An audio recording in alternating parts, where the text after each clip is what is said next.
Hello and welcome to the Titus Timeout Podcast. I'm Jenny Abney-Civy, and today I'm going to go over how to read a psychrometric chart.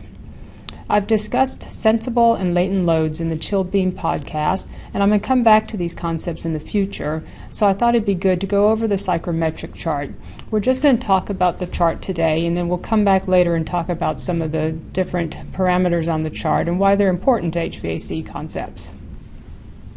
So I'm not even going to try to draw a psychrometric chart. The chart looks like this. If you haven't used a psychrometric chart before, it looks like there's a lot going on. Looking at the chart, you see dry bulb temperature, wet bulb temperature, saturation temperature and enthalpy, relative humidity, and several others. The cool thing about a psychrometric chart is that if you just know two of these properties, you can tell a whole lot about the state of the air that you're charting. Let's move this out of the way and then break it down into its components. We'll start with the dry bulb temperature. The dry bulb temperature is the temperature we measure with the standard thermometer. It is the temperature we talk about when we say it's 75 degrees outside. The dry bulb temperature is shown across the bottom of the chart. So let's say 40, 50, 60, 70 degrees and so on, and is represented by vertical lines like this. So let's move this out of the way now. Next we'll talk about the wet bulb temperature. The wet bulb temperature is associated with the water content of the air. The wet bulb temperature is measured with a wet bulb thermometer, which is wrapped in a wet cloth. As the water evaporates from the cloth, there's a cooling effect. This means that the wet bulb temperature is always lower than the dry bulb temperature, except when the humidity is 100%, then the wet bulb temperature equals the dry bulb temperature.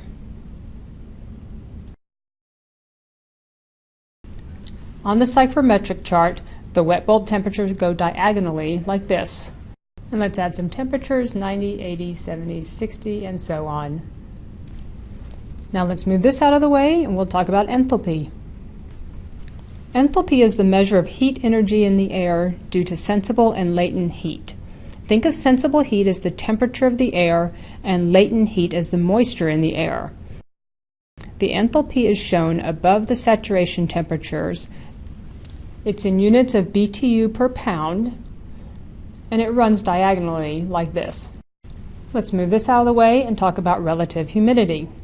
Relative humidity is the amount of water air can hold at a certain temperature. Warm air can hold more water than cold air. The humidity lines are curved like this. So this would be 10% relative humidity, 20%, 30%, and so on. Zero humidity is the dry bulb scale down at the bottom, and 100% humidity is up at the saturation line here. Relative humidity is a percentage, so 70% relative humidity means that the air contains 70% of the water it can hold at that temperature. So let's move this out of the way and talk about absolute humidity.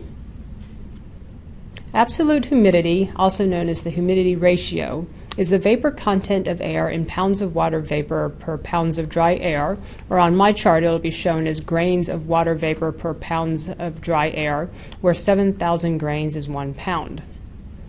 It is shown on the right side of the chart and goes horizontal like this.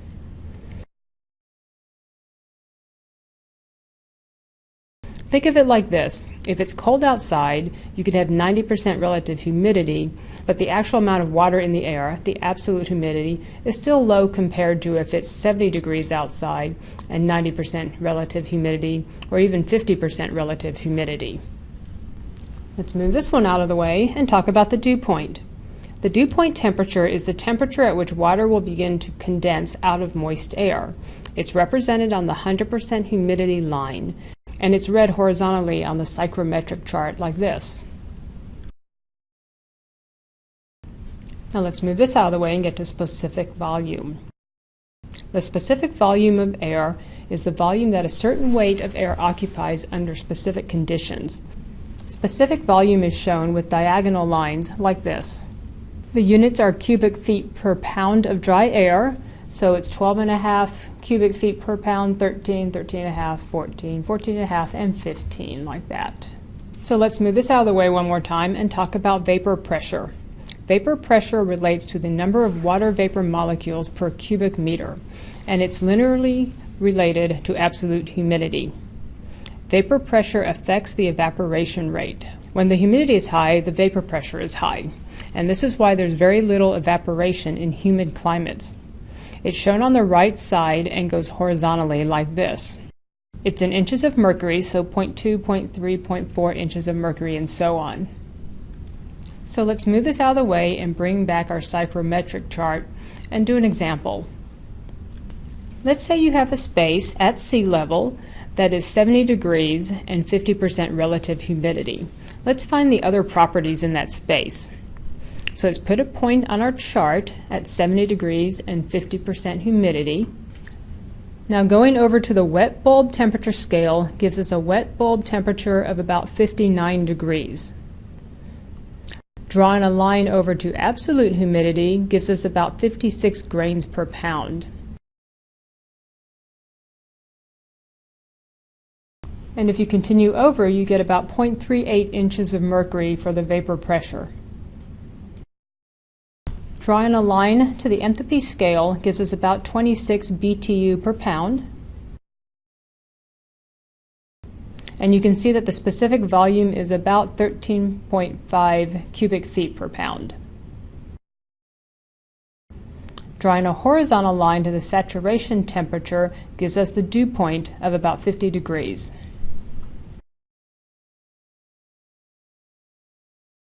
So look at how much information we got just by knowing the temperature and relative humidity. How cool is that? So now that's how to read a psychrometric chart. Don't forget to subscribe to our YouTube channel, and thanks for taking the time out with us.